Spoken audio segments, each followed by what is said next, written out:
Hi, everyone. Thank you for the opportunity to speak here today. So I would like to start by thanking my great co-authors, Yvan Bardet, Marius Junge, Nick LaRacuente, who's standing here, and Cambis Rouset. So these are the authors of the first part of the talk, Functional Inequalities via Group Transference Techniques and Applications to Estimations of Decoherence Times and Capacities.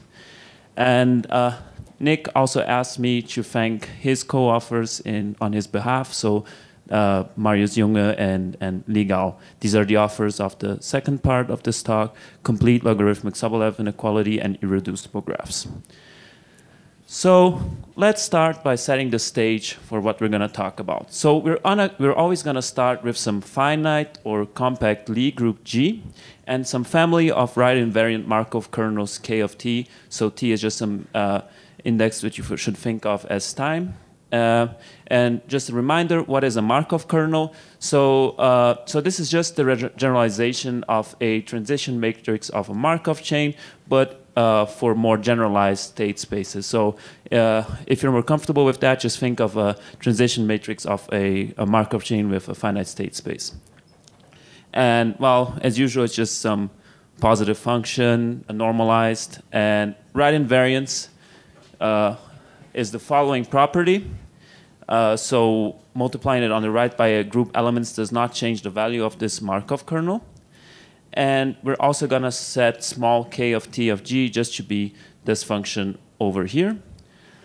And we'll be given some Markov kernel with these properties and also some projective representation of our group. And then we're going to define the family of quantum channels through what we call transference. So this will just be a mixed unitary channel defined in the following way. So mu of g will always be the Haar measure on the underlying group throughout this talk. And this will just be this mixed unitary channel with the weights given by our Markov kernel k of t. Now, what's the goal of what I'm going to talk about now? We want to transfer information about the convergence of this Markov kernel to information about the convergence of these quantum channels. And that's what we want to do here. And some important remarks. First of all, we did not assume that this representation is irreducible. The only thing we assume is that this Markov kernel is right invariant. This will ensure us that it will converge to the Haar measure as t goes to infinity. And also that this family of quantum channels we defined over here is self-adjoint. Moreover, this is also enough to actually ensure that we have a semigroup of quantum channels. Now, first, I just want to convince you that this is not some exotic class of channels. We can recover many different familiar channels through this method, like the depolarizing channel or the dephasing channel. So let's recall what the dephasing channel is. It's just the following channel with probability e to the minus t. Nothing happens to your state. And with probability 1 minus e to the minus t, we'll just project onto the diagonals. It's a widely studied channel. So how can we recover this family of quantum channels through transference? Well, we could either start with a discrete group by just taking, for instance, G equals to Zn and taking the following representation of the group and the following kernel. And this would then give us the dephasing channel. Or we could also do it with a compact Lie group, namely if we just take u1 to the power n and the representation of it given by diagonal unitary matrices, and we choose our Markov kernel as the heat semigroup, we again recover the dephasing channel. So these transfer channels include many examples of widely studied channels.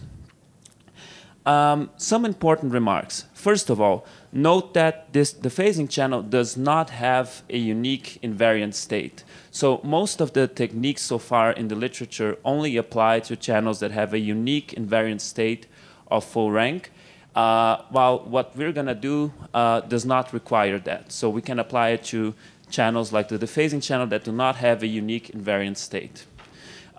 Moreover, notice that if we have some representation, we can just tensor it with the identity, and we get another valid representation of this group.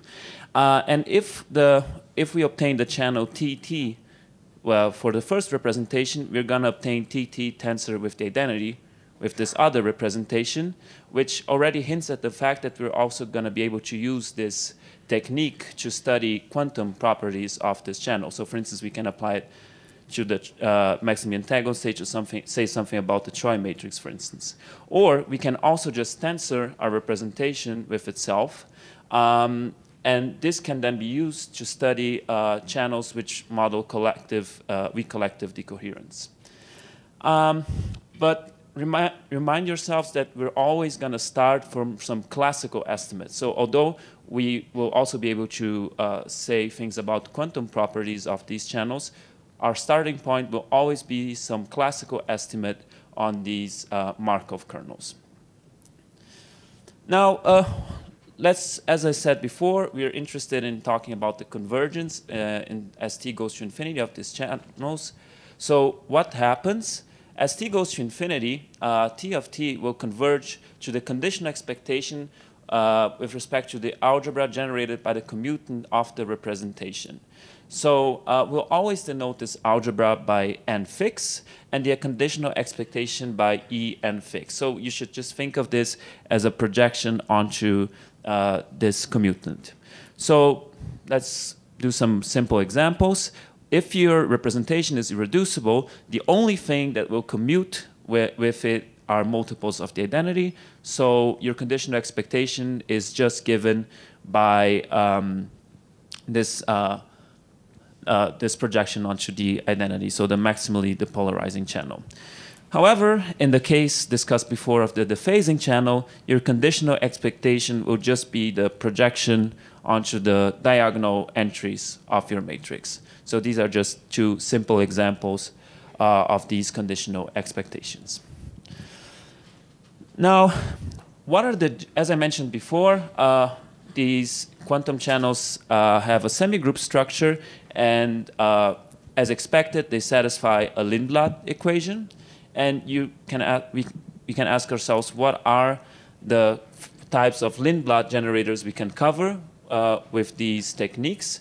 So in the case of Lie groups, they are of diffusive type. So we actually can even go a bit further and only consider the case in which we have some elements whose commutant generate the whole Lie algebra. And then in this case, they will always be of this form, which we call a diffusive form. So one example would be a Lindbladian like that one. So notice that we do not have elements that generate the whole Lie algebra, as we only have sigma x and sigma y, I mean for SU2. But as the commutant of them gives sigma z, they satisfy our necessary conditions. In the case of finite groups, we have what we call jump generators. So they are just positive weights and unitary conjugations.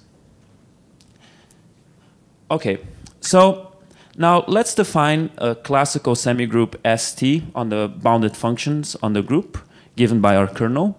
So this is the semigroup ST. This is a classical object.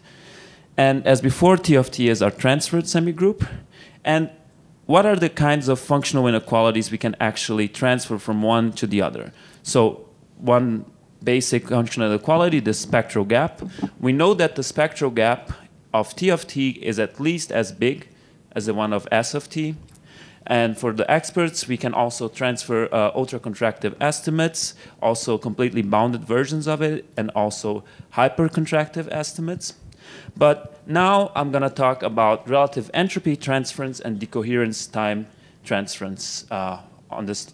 So this will be the focus of this talk from now on. Now, what is this transference principle we're talking about? So things might be a bit more technical now. So this was introduced by Gao, Junge, and LaRacuente in 2018. So given the co-representation, which is this function over here, we have the following equation here. So essentially, which relates this classical semigroup to our transfer channel. And we show that this is, and they show that this is a complete isometry. Okay, why should you care about this? One immediate consequence is that you can upper bound, for instance, the one-to-one norm of this transferred semigroup by the one-to-one norm of our classical object, ST, and this is just given by the following expression. So although in general it's very difficult to compute these one-to-one norms, let's say G is just a finite group, then you just have to optimize over a finite number of elements and this function here. So this is then can be quite easy to compute in concrete settings.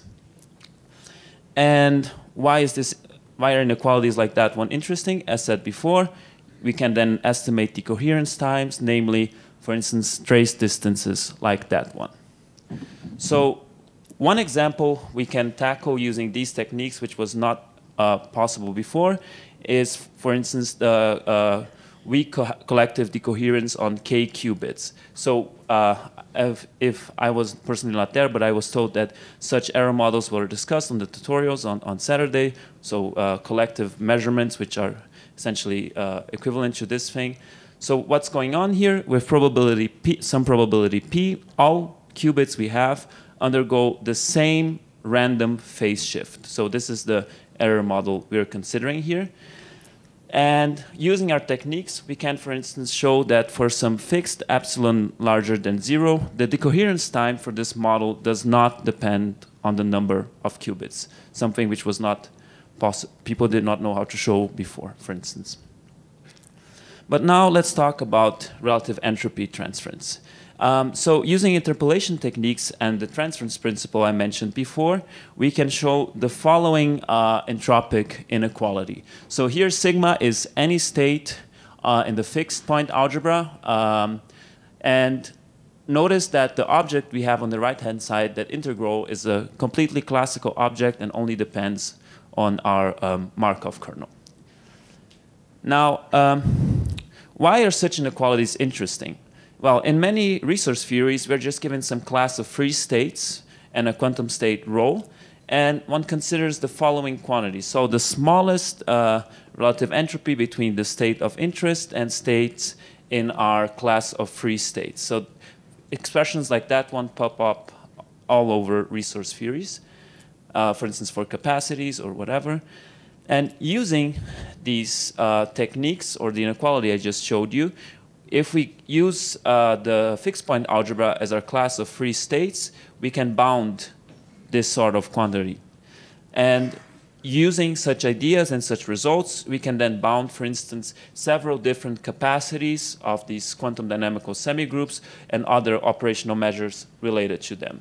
So I'm just going to sketch how to proceed to show such results using these techniques for the private capacity. Oh, sorry. So let's just first show how to actually obtain such inequalities from classical information. If we actually define the mixing time of our classical Markov kernel as follows, it then easily follows that the integral we had before is smaller than epsilon. So we immediately obtain that for t of epsilon, given by the mixing time of this classical semigroup, the following entropic inequality holds. Now, the first immediate consequence of such inequalities are applications to decoherence times. Again, using Pinsker inequality, we obtain an estimate on the trace distance. And you can just look at the classical literature for mixing times of the underlying group and obtain bounds for the quantum case immediately. So later Nick is going to tell you a bit more about how to do this in other cases where you do not have an underlying group but rather a graph. And one should say that there are almost optimal bounds available in the case of compact Lie groups and many other bounds available for finite groups. So these problems have been widely studied and there are many bounds available in the literature. And now, as promised, let's talk about how to use these ideas also to obtain capacity bounds. So first, we have closed formulas for classical, private, and entanglement-assisted classical capacity for conditional expectations. So the classical capacity, these capacities are well understood for conditional expectations. And using transference techniques, we can estimate how close we are to these limiting capacities for finite t. And let's exemplify it with the private capacity. So in the case of the private capacity, one can show that the relative entropy of entanglement of the quantum channel gives an upper bound on it. So it's even a strong converse. Now, how do we proceed? We proceed by showing then that this infimum over there, so we're taking the infimum over separable states, is actually attained at a state which is in our fixed point algebra of our transfer channel. So we may apply the entropic inequality we had before to upper bound the relative entropy of entanglement. And for instance, for Lie groups, we see that these mixing times scale like this. This is a result by Salov-Costa. And notice that these estimates here are independent of the dimension of the representation. It only depends on the dimension of the Lie group. And for instance, if we apply it to the case of the phasing channel we discussed before, we see that for t larger equal than this, the capacity is at most epsilon. And although I exemplified it with the private capacity, using the same ideas, we can also handle the two-way private capacity, quantum capacity, and also like classical capacities. So many different operational measurements related to these quantum channels.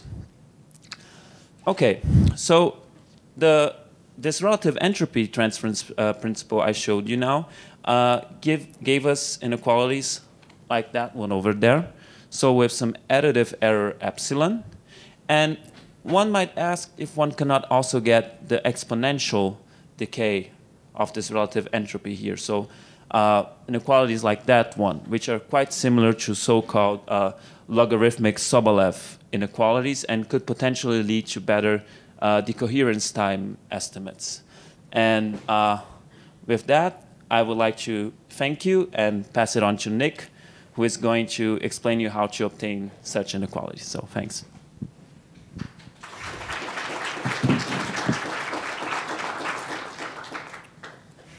So I will actually start by introducing a kind of inequality that we call a complete logarithmic Sobolev inequality, or CLSI. And this is an exponential decay estimate for the relative entropy with respect to a fully decayed state. Now, this has a parameter lambda, so we can say that something has lambda CLSI, and lambda is then the coefficient in the exponential decay. And what makes this complete is that not only do we get the decay estimate for the semigroup, but we can actually tensor on an arbitrarily large auxiliary system and still get the same decay estimate. And so as a consequence, these are inherently tensor stable. They can be used to describe channels assisted by memory or reference systems. And we conjecture that every ergodic semigroup has CLSI. However, we will not prove this conjecture in full generality today. We will show this for a class of self-adjoint Lindbladians, and I'll point out that in this case, this T infinity, the fully decayed or sort of asymptotic limit of the decay process, is actually going to be equal to the conditional expectation onto the fixed point algebra.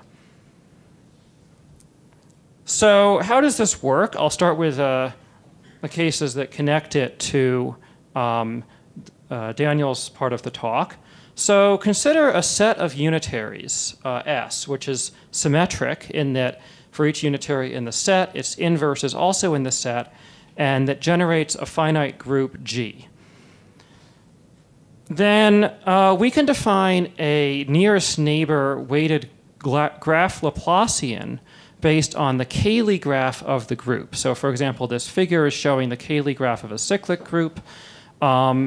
And this graph Laplacian is a function of f on g, and g here is an element of the group. F is some other function. We'll assume that this has a spectral gap given by gamma min, a vertex set v, and weights w. And then we construct a Lindbladian, which you may notice this one has a jumping type given these weights and unitary transitions. And we obtain lambda CLSI, this decay estimate, given by the spectral gap of the graph and divided by 1 plus the number of vertices. We also we also find a one norm or trace norm decay estimate that can be used to estimate decoherence times in the same way you saw before. So to put this more formally, we have a finite group generated by a symmetric set S. We take its Cayley graph and some weightings. We construct the graph Laplacian as shown, assuming that this is ergodic and has a spectral gap, then this given Lindbladian will have lambda CLSI, and we also again get a similar sort of complete decay estimate on the one norm distance from, in the self-adjoint case, this would be the conditional expectation onto the fixed point algebra again. So how does this work? Well, it relies on the idea of a derivation.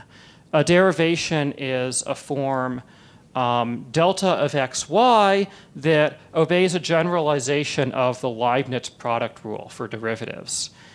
And so this depends on some representations. But we note that this part of our graph Laplacian is actually a derivation. And so we now use some ideas inspired by Carlin and Moss, who noted that a self-adjoint Lindbladian looks like a sum of double derivations of this form, and compare this to the idea of a classical Laplacian. So Carlin and Moss observed that this is actually a standard form of heat semigroup as considered in geometry. And you can apply gradient flow to it. So in an intuitive analogy, you could think of comparing this to how a classical thermal system would relax to equilibrium.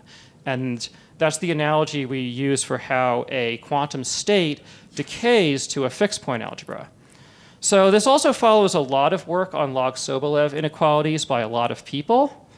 But let's start with a simple example to just give some idea of how we do this. So let's take the cyclic graph.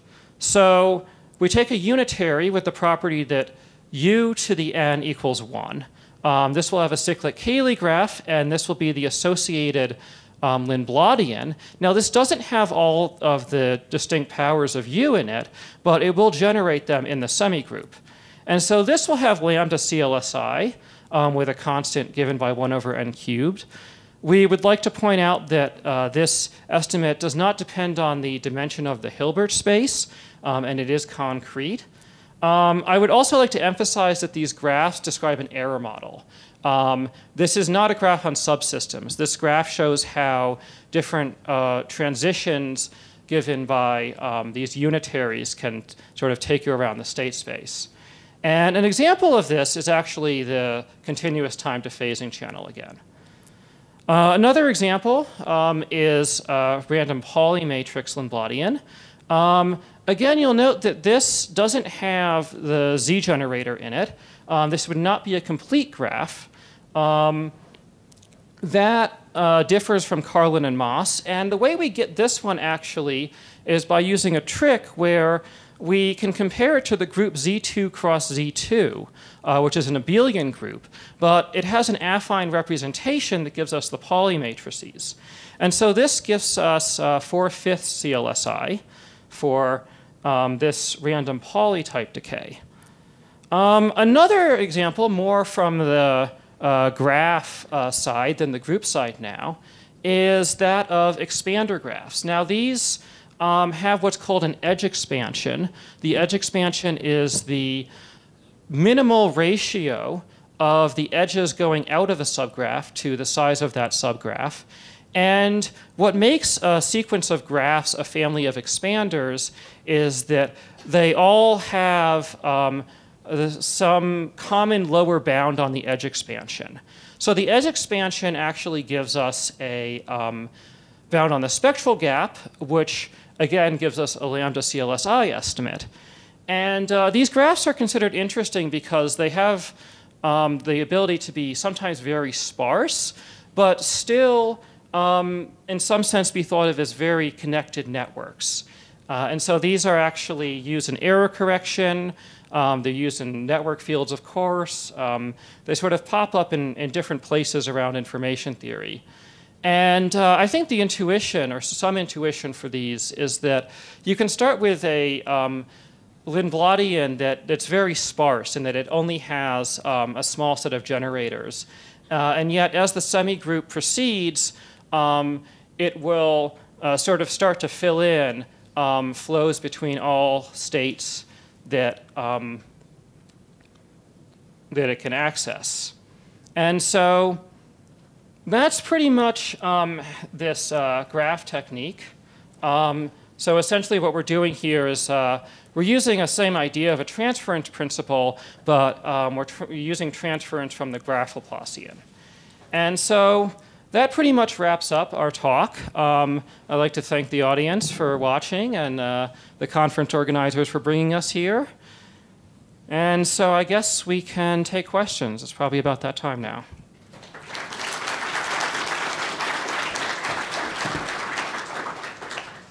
Okay, thank you, Dana and Nicholas. So, any questions?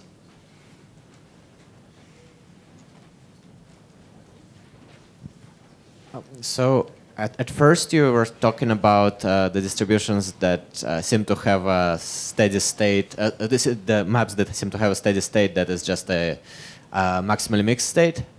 But later you have fully general kind of steady state. So I was wondering, do the results apply to both cases?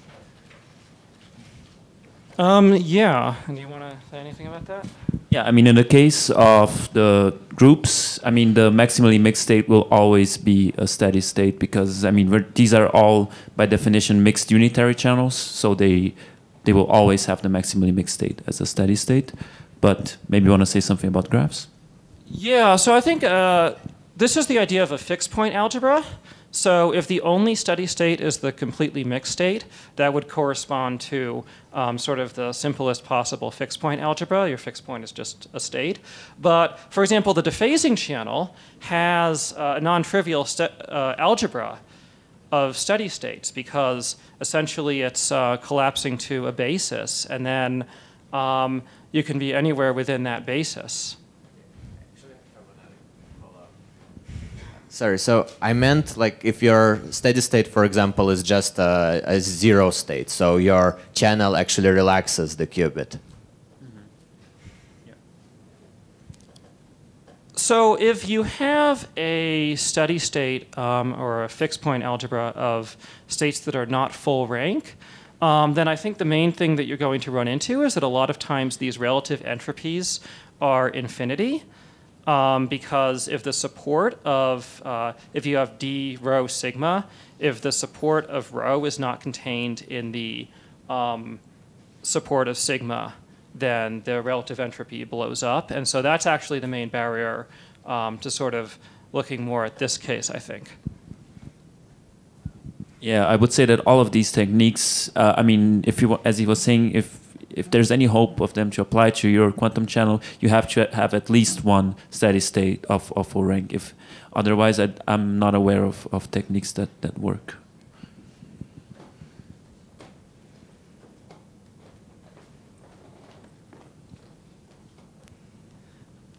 So if I understand correctly, both the results you're showing apply to these jump type Lindbladians, correct? And they generate unital channels, right?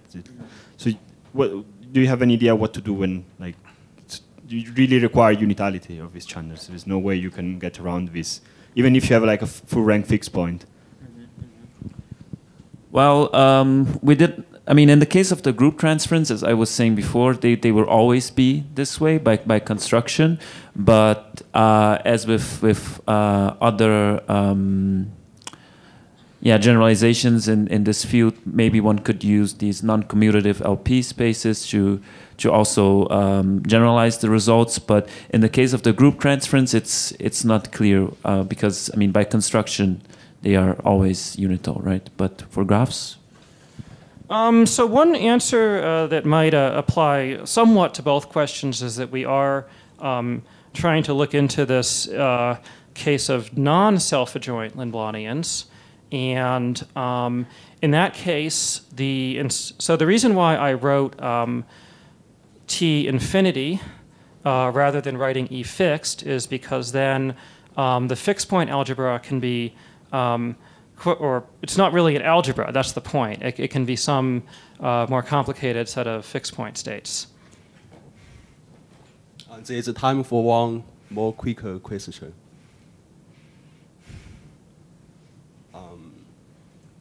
So if there is no more question, let's thank the speakers again.